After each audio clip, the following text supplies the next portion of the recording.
मैं इत्तेफाक नहीं करता कि दुबई ड्यूटी फ्री कंट्री है। ये सिर्फ नज़र का फरेब है। इस खित्ते में सबसे ज़्यादा इनडायरेक्ट टैक्स वसूल किए जाते हैं, मसलन working visa fees, business sponsor fees, बहुत ज़्यादा टेलीकम्युनिकेशन फीस, यूटिलिटी और दीगर मुख्तलिफ टैक्सेस। हत्ता कि अब तो मेडिकल ट्रीटमेंट के नाम पर भी फीस टैक्स लिया जाता है। सयाहों से मुख्तलिफ तरीक़ों से टैक्स वसूल किए जाते हैं। दुबई टैक्स फ्री सिर्फ मुकामी आबादी के लिए है।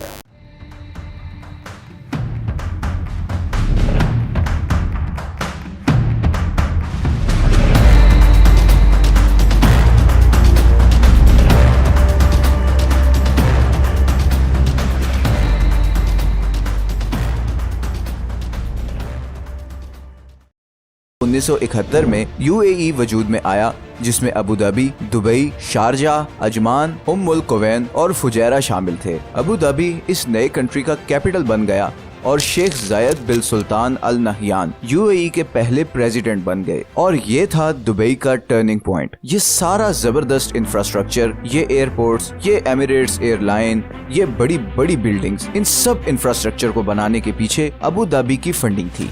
दुबई, ऊंची ऊंची बिल्डिंग्स, 7 स्टार होटल्स, महंगी गाड़ियां, ग्लैमर और बहुत सारा पैसा। दुबई का नाम सुनते ही ये सब कुछ जहन में आता है। दुबई दुनिया की सबसे हॉट फेवरेट टूरिस्ट डेस्टिनेशन है, जहां पर हर साल तकरीबन 50 से 70 लाख टूरिस्ट घूमने फिरने आते हैं। और सिर्फ यही नहीं, बल्कि दुबई ने तो अगले 20 सालों के लिए एक बहुत बड़ा मास्टर प्लान भी तैयार कर लिया है, जिसे विजन 2040 का नाम दिया गया है। लेकिन क्या ये प्लान पूरा हो पाएगा? क्या दुबई हमेशा ऐसे ही ग्रो करता रहेगा? क्या इस सब चमक धमक के पीछे कोई ऐसी हकीकत है जो सबसे छुपाई जा रही है? क्या वाकई दुबई इतना अमीर है और क्या ये हमेशा ऐसा ही रहेगा? 1990 के बाद दुबई अपने इसी इंफ्रास्ट्रक्चर की वजह से मशहूर होना शुरू हो गया। सारी दुनिया से लोग दुबई आना शुरू हो गए। मल्टीनेशनल्स अपने ऑफिसेस दुबई में खोलने लगी और दुबई का पोर्ट एशिया, यूरोप और पर्शियन गल्फ को मिलाने वाला एक ब्रिज बन गया। इसीलिए दुबई ये क्लेम करता है कि ऑयल पे उसकी डिपेंडेंस 1% से भी कम है। लेकिन जब भी दुबई किसी मुश्किल में पड़ता है तो गैस करें कि उसे बचाने कौन आता है? जी हाँ, तेल से माला माल अबू धाबी। इसकी सबसे बड़ी एग्जाम्पल है 2008 का फाइनेंशियल क्राइसिस, जब पूरी दुनिया की इकोनॉमी हिलकर रह गई थी। दुबई का हाल ये था कि लोग अपनी गाड़ियां एयरपोर्ट पर छोड़कर भाग गए थे। दुबई जबरदस्त डेट में चला गया था और तभी अबू धाबी ने इंटरवेंशन की और $10 बिलियन का लोन देकर दुबई को बेल आउट किया। इसके बदले में दुबई ने इस मशहूर ऊंची बिल्डिंग का नाम बुर्ज दुबई से तब्दील करके अबू धाबी के रूलर के नाम पर बुर्ज खलीफा रख दिया। लेकिन इसके बावजूद दुबई का डेट प्रॉब्लम सॉल्व नहीं हुआ। 2008 के बाद से दुबई का डेट मुसलसल बढ़ता जा रहा है। IMF के मुताबिक दुबई का टोटल डेट तकरीबन $80 बिलियन है। इन $80 बिलियन में से $20 बिलियन तो अबू धाबी का लोन है, जो अभी तक दुबई ने वापस नहीं किया। अगर 2008 में अबू धाबी ना होता तो दुबई श्योर डिफॉल्ट कर जाता। तो ये तो हो गया पॉइंट 1 कि दुबई का ये क्लेम कि उसकी इकोनॉमी ऑयल पर नहीं चलती बिल्कुल गलत है, क्योंकि दुबई की आधी से ज्यादा इकोनॉमी अबू धाबी पर डिपेंडेंट है और अबू धाबी का 85% रेवेन्यू तेल से आता है। दुबई के GDP का सिर्फ 1% ऑयल से आता है, जबकि बाकी 95% टूरिज्म, सी ट्रेड और फाइनेंस से आता है। लेकिन क्या वाकई ऐसा ही है? क्या दुबई ऑयल पे डिपेंडेंट नहीं है और दुबई की इस सारी तरक्की और डेवलपमेंट के पीछे ऑयल का कोई हाथ नहीं? मेरे मुताबिक दुबई का ये क्लेम थोड़ा सा मिसलीडिंग है। कैसे? आए चलते हैं 200 साल पहले, जब 1822 में दुबई 700 से 800 लोगों की आबादी वाला एक छोटा सा फिशिंग विलेज था। ये सारा गांव उस शहर के कंट्रोल में था जिसे आज अबू धाबी कहा जाता है। 1833 में अलबू फलासा नामी एक कबीले ने अबू धाबी के खिलाफ बगावत कर दी और दुबई को अबू धाबी से आजाद करवा लिया। इस सारी मूवमेंट को 2 लोग लीड कर रहे थे, उबैद बिन सैद और मखदूम बिन बूती, और इस आजादी के बाद वही दुबई के मालिक बन गए। सिर्फ 3 साल बाद उबैद बिन सैद की मौत हो गई और मखदूम बिन बूती दुबई का रूलर बन गया और आज की डेट तक इसी खानदान की दुबई पर हुकूमत है। दुबई ने अबू धाबी से आजादी तो हासिल कर ली थी, मगर उसके हालात कोई खास अच्छे नहीं थे। इकोनॉमिकली दुबई बहुत कमजोर था और सिर्फ फिशिंग के जरिए मुश्किल से गुजारा कर रहा था। खैर 1892 में ब्रिटेन ने दुबई की सिक्योरिटी की जिम्मेदारी ले ली और दुबई ने अपनी इकोनॉमी पे फोकस करना शुरू कर दिया। 1901 में दुबई ने मिडिल ईस्ट का पहला फ्री सी पोर्ट बनाया जहां पर कोई टैक्स या इंपोर्ट ड्यूटी नहीं थी। इस पॉलिसी के बाद दुबई का पोर्ट पर्शियन गल्फ और एशिया में मशहूर होने लगा। 1906 तक इस पोर्ट से 70,000 टन तक का कार्गो जाना शुरू हो गया। लेकिन इतनी ट्रेड के बावजूद दुबई के हालात कोई बहुत ज्यादा बेहतर नहीं हो रहे थे और उसकी वजह थी टैक्स फ्री पॉलिसी, जिसकी वजह से दुबई को कोई खास रेवेन्यू नहीं आ रहा था। फिर 1908 में एक बहुत बड़ा तूफान आया जिसमें कई 100 कश्तियां तबाह हो गईं और बहुत से लोग मारे गए। ये मरने वाले वो सारे मछलियां पकड़ने वाले थे जो दुबई की इकोनॉमी को चलाने में बहुत बड़ा किरदार अदा करते थे। इस तूफान के बाद दुबई के हालात मजीद खराब होना शुरू हो गए। फिर 1929 में पूरी दुनिया में एक जबरदस्त इकोनॉमिक क्राइसिस आया जिसे द ग्रेट डिप्रेशन कहा जाता है। इस क्राइसिस ने दुबई को हिला कर रख दिया। हालात इतने खराब हो गए कि लोगों ने पड़ोसी मुल्कों की तरफ जाना शुरू कर दिया।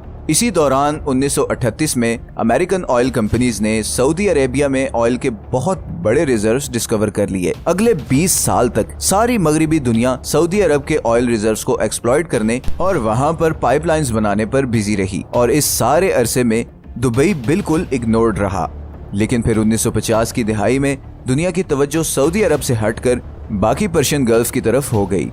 1958 में अबू धाबी में तेल के बहुत बड़े रिजर्व्स डिस्कवर हो गए और यहीं से इस सारे खित्ते की तकदीर बदलने का आगाज हुआ। 1966 में दुबई में भी ऑयल डिस्कवर हो गया। ये रिजर्व्स इतने ज्यादा तो नहीं थे कि दुबई की तकदीर बदलते, मगर दुबई की इकोनॉमी इस डिस्कवरी के बाद थोड़ी संभलना शुरू हो गई। दूसरी तरफ अबू धाबी कई टन ऑयल बैरल्स एक्सपोर्ट कर रहा था। बिलियंस ऑफ डॉलर्स आना शुरू हो गए थे। दुबई भी अब ये बात समझ चुका था कि वो ऐसे देश से लड़ाई नहीं ले सकता जिसके पास पूरी दुनिया के 9% ऑयल प्रोडक्शन हो, और साथ ही में ये बात भी काफी क्लियर थी कि दुबई अपने खुद के सहारे किसी सूरत ज्यादा अरसे तक सरवाइव नहीं कर सकता। खुशकिस्मती से दूसरी ही तरफ अबू धाबी का मालिक शेख जायद बिन सुल्तान अल नहयान का भी ये ख्याल था कि अगर इस पूरे रीजन ने तरक्की करनी है तो उसका एक ही तरीका है कि सब एमिरेट्स मिलजुल कर रहें और एक्सटर्नल और इंटरनल खतरात से इकट्ठे एक दूसरे को डिफेंड करें।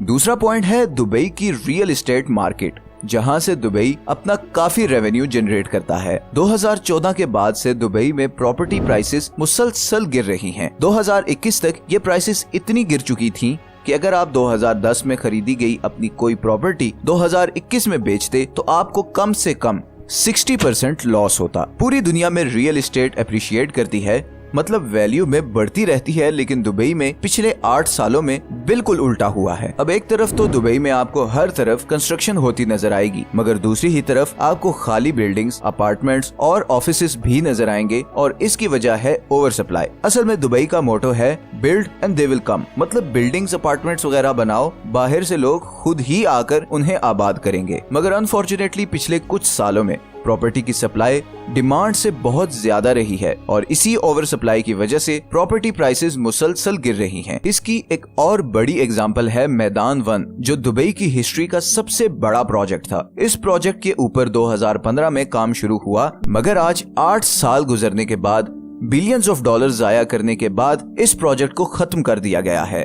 इस प्रोजेक्ट को बनाने वाला ग्रुप बैंकरप्ट हो चुका है और हर तरफ ऐसी खाली बिल्डिंग्स हैं जिन पर करोड़ों दिरहम्स लग चुके हैं। खैर, यहाँ पर एक और इंटरेस्टिंग चीज ये हुई कि 2022 में रशिया यूक्रेन वॉर के बाद दुबई की रियल एस्टेट मार्केट को एक मच नीडेड बूस्ट मिला।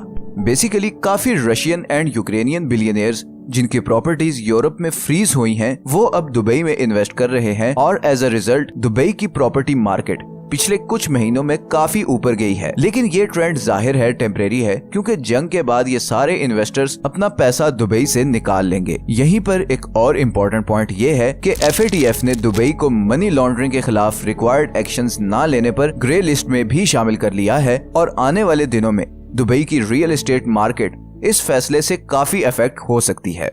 तीसरा बहुत ही इम्पोर्टेंट फैक्टर है दुबई एक्सपो। कोविड की वजह से 2020 के बजाय ये एक्सपो 2021 में हुआ और इसे सारे एक्सपर्ट्स अब $बिलियन फेलियर कह रहे हैं। पिछले कोई 9 सालों से दुबई इस एक्सपो की तैयारी कर रहा था। दुबई की एक्सपेक्टेशंस थी कि वो इस एक्सपो से पूरी दुनिया से बहुत सारी इन्वेस्टमेंट्स इकट्ठी करके अपनी मार्केट को स्टेबलाइज करेगा, लेकिन अनफॉर्चुनेटली ऐसा कुछ नहीं हो सका। दुबई एक्सपो एक टूरिज्म स्टंट के अलावा और कुछ नहीं साबित हुआ। इंटरनल ऑडिट डॉक्यूमेंट्स के मुताबिक इस एक्सपो की इनकम टारगेटेड इनकम से 57% कम थी। ये एक्सपो फेल क्यों हुआ, इसके कई रीजंस हैं, लेकिन फिलहाल चलते हैं दुबई का फ्यूचर डिसाइड करने वाले चौथे फैक्टर की तरफ, और वो है दुबई फॉरेन पॉलिसी। पिछले 3 या 4 सालों से यूएई ने बहुत एक्टिवली अपनी फॉरेन पॉलिसी को सऊदी अरब की फॉरेन पॉलिसी से अलाइन किया है, स्पेशली कतर और ईरान के मामले पर। और उसका सबसे बड़ा नुकसान हुआ है कि यूएई ईरान और दूसरे एंटी सऊदी देशों और ग्रुप्स के निशाने पर आ गया है। इसकी सबसे बड़ी एग्जाम्पल है जनवरी 2022 में अबू धाबी ऑयल फील्ड पर होने वाले मिसाइल अटैक्स, जिनकी रिस्पॉन्सिबिलिटी यमनी हौसियों ने कबूल की थी।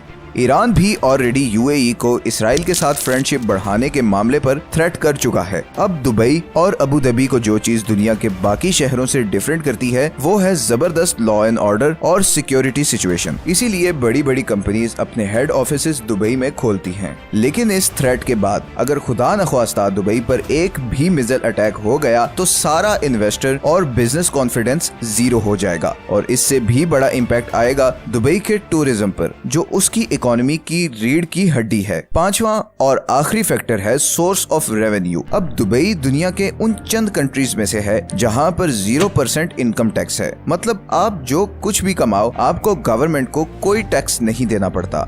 दुनिया की सारी टॉप इकोनॉमीज और अमीर तरीन कंट्रीज में भी इनकम टैक्स होता है, और इसी टैक्स के पैसों से गवर्नमेंट वेलफेयर और इंफ्रास्ट्रक्चर पर पैसा खर्च करती है। इनकम टैक्स का ना होना जहां फॉरेनर्स के लिए बहुत बड़ी अट्रैक्शन है, वहीं दुबई के लिए एक बहुत बड़ी प्रॉब्लम भी है कि आखिर कब तक वो इस पॉलिसी को लेकर चलता है, क्योंकि दुबई को हर हाल में टूरिज्म के अलावा भी कोई सोर्स ऑफ इनकम चाहिए। कुछ महीनों पहले ऐसे रूमर्स आए थे कि 2023 में दुबई इनकम टैक्स इंट्रोड्यूस करवा रहा है, मगर अभी तक कुछ भी फाइनलाइज नहीं हुआ। इन पांचों फैक्टर्स को देखते हुए एक बात तो फॉर श्योर है कि दुबई का फ्यूचर अबू धाबी पे डिपेंडेंट है, चाहे वो ग्लोबल ऑयल डिमांड हो या फिर यूएई की फॉरेन पॉलिसी जो अबू धाबी ही डिसाइड करता है। दूसरी ही तरफ दुबई को टूरिज्म के अलावा इनकम सोर्सेज डेवलप करने की बहुत शदीद जरूरत है। कंस्ट्रक्शन को रेगुलेट करने की जरूरत है ताकि प्रॉपर्टी की सप्लाई डिमांड से ज्यादा न बढ़े और नतीजतन प्रॉपर्टी प्राइसेस स्टेबल रहें। इसके अलावा दुबई की 90% आबादी इमिग्रेंट्स हैं। ये वो लोग हैं जिन्होंने दुबई को यहाँ तक पहुँचने में